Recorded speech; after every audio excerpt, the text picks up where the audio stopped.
программамызда biz karate hakkında hikaye edecekmiz. Bu spor çeşidi hakkında dünya çempionu, Avrupa çempionu, Ukrayna çempionu hikaye edecek.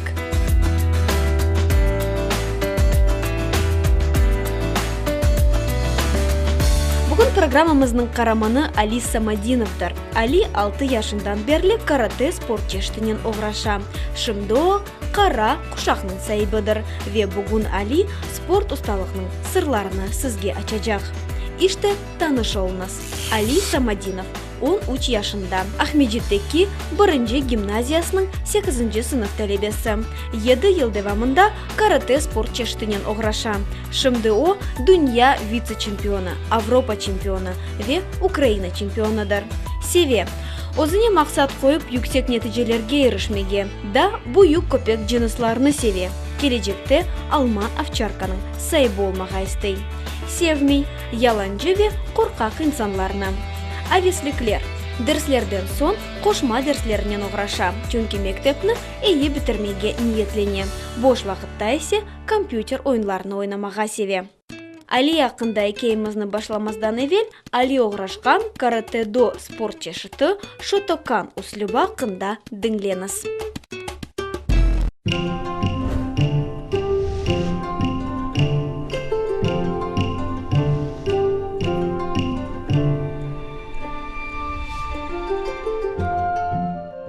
Karate'nin bir sıra uslupları var. En esas soyu, yani sporçular ozu kaydetkenleri gibi annevi çeşidi bu Shotokan. Shotokan Japon tilinden çam terekler arasında yelinin uvuldısı gibi tercüme edildi. Yani sporçularının hareketleri yel gibi keskin ve hafif ve en esası sessiz olmalı. Yani sporçu yel gibi ozunu alıp barmak gerek. Karate usullarının her birinde o simvolikası yani belgisi var. Shotokanның mına böyle embleması var. Конечно, temsil etken kırmızı togerek onu kaplap ala beyaz yani ay. Bu belgi iki karşı güneşnin ayını timsalidir. Yani günün doğuşu ve kavuşmasınadır. Totem belgisinde ise bir ayağı ko'tarilgan kaplanın resimini ko'rmak mumkin. Yani sporçular kaplan gibi hurmatli ve kuvvetli olmalılar. Shotokan başka usullarga bakanda en kattıdır. Esas prinsiplerinden birisi bu sabırlık. Bu şark bilgilerinin sahibi afganlarını göstermey, o'zi de birinci hücum etmey, tek o'zini korchalay.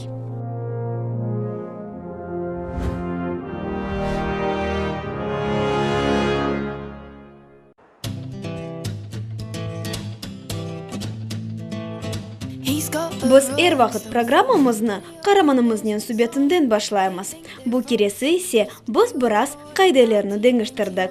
Ali hakkında çokça bilmek için biz çempionun babasının konuşmağa istedik ve onu Ahmedjet'nin en büyük istrat bahçesi Gagarin adına parkına davet ettik. Ali'nin babası kılıççılık yani fihtovanya boyunca sport ustası. Onun için bu ailede doğulgan oğlan sportla uğraşacağını çoktan belli edi. 1-2 yaşa kelген soң öyle tez edi men aslı bolduraydım. Men kolda tutup olamaydım bu balаны.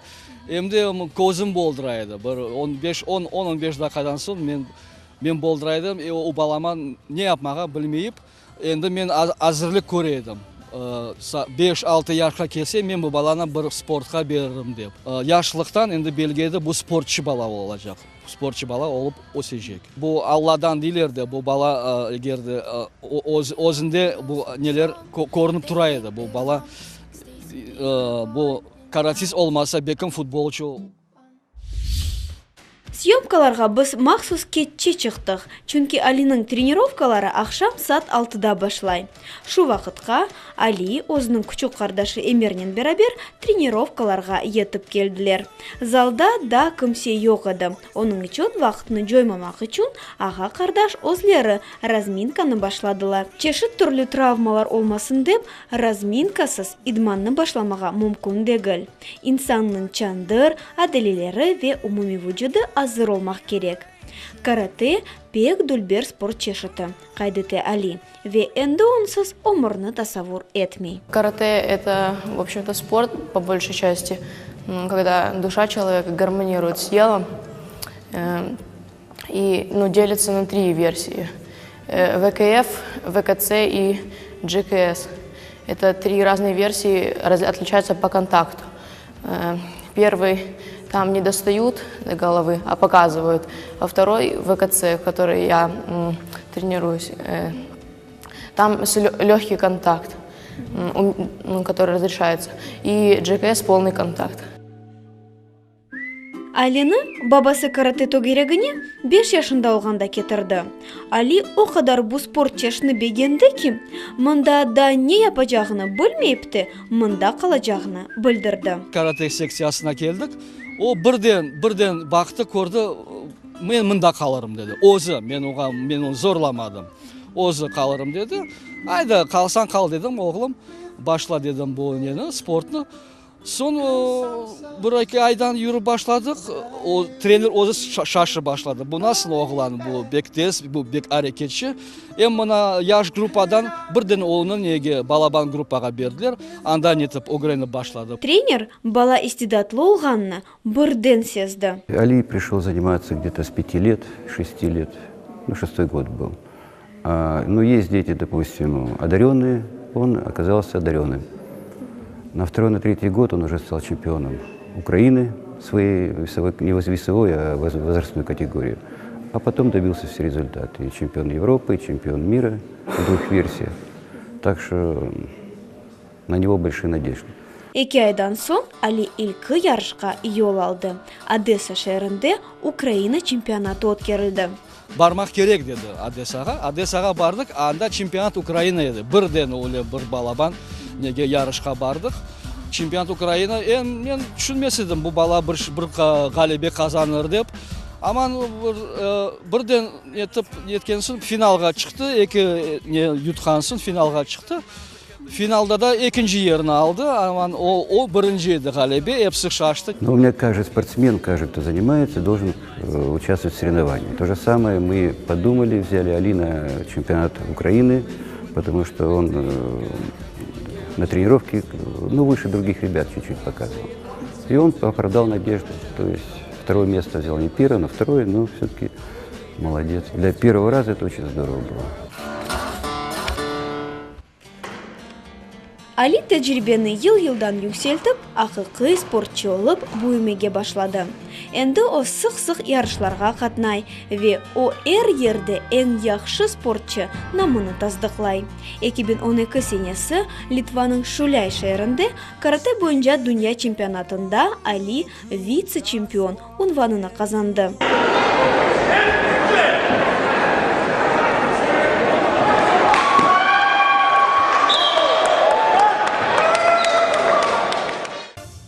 Алинің тренері Евгений Алексеевич Скрябин әнді 30 жылдан берлі тренерлік еті. Ve şimdi o, Kırım Karate spor çeşidi boyunca Federatsiyasының вице-президенті. O 5 dünya чемпионны тәрбиеледі. Ну, во-первых, что карате стилей очень много. То есть мы занимаемся карате шатакан. Есть киокушинкай, вадарю, гозюрю. Это все очень разные стили. Чем отличается шатакан, во-первых? Это, во-первых, соревновательный процесс, то есть в 2 этапа. Именно формы ката и кумите. То есть спортсмен выступает и как боец, и как показывает технику, как гимнаст из произвольную программу. Самое главное – это дозированный контакт. То есть сильного контакта у нас нет, он наказуемый, а дозированно разрешается. Это малотравматический вид спорта, так что это для детей это очень хорошо. Bu sportta спортчы тек куветлі ве чабук дегілді, атта ақылы олмаға керек. Спортсмен должен прежде всего чувствовать дистанцию в бою и не должен бездумные действия делать. Надо быть собранным, не делать лишние движения, каждую атаку продумывать, чтобы не нарваться на встречный удар. Ярышта каратежилер тек спарринглерни өткермейлер. Оларда жюри азаларына махсус азырланган нуминеви программаны көстерелер. Соңра жюри умуми балларны коюп чыга ве галипны белгилей. Карате делится на пояса, и для каждого пояса своя программа, своя техника, чтобы, когда сдаешь на пояс, надо показывать эту технику и смотрят на качество ее исполнения. Сейчас я покажу программу от самого начинающего до более взрослого уже. Прежде всего, это стойки главное.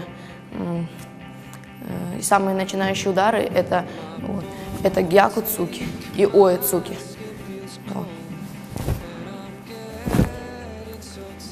Вот.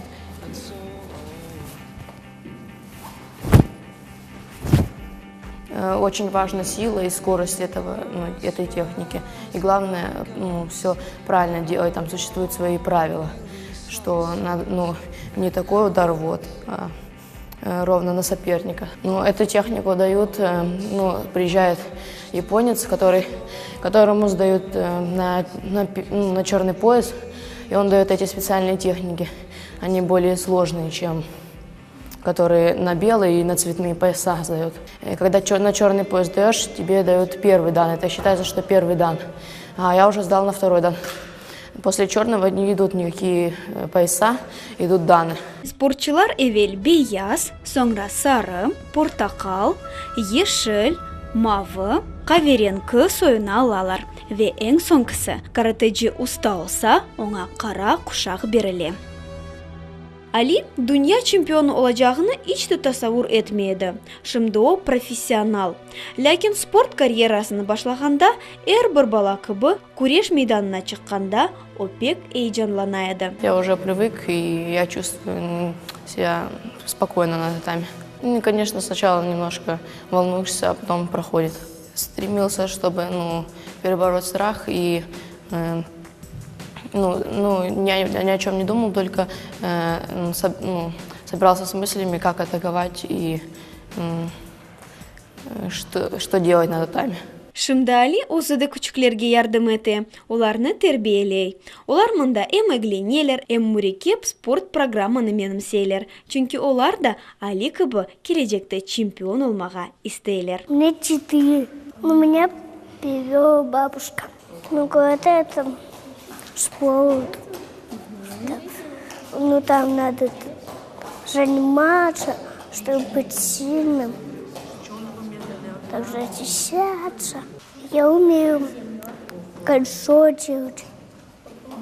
Умею делать кувырки, тараканы всякие. Я никого не боюсь.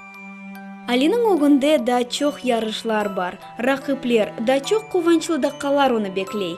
Эминмиз, бу баланын жолу ачык олар. Ве биз онун акында меркезий телеканалларынын хаберлеринде эшитежекмиз.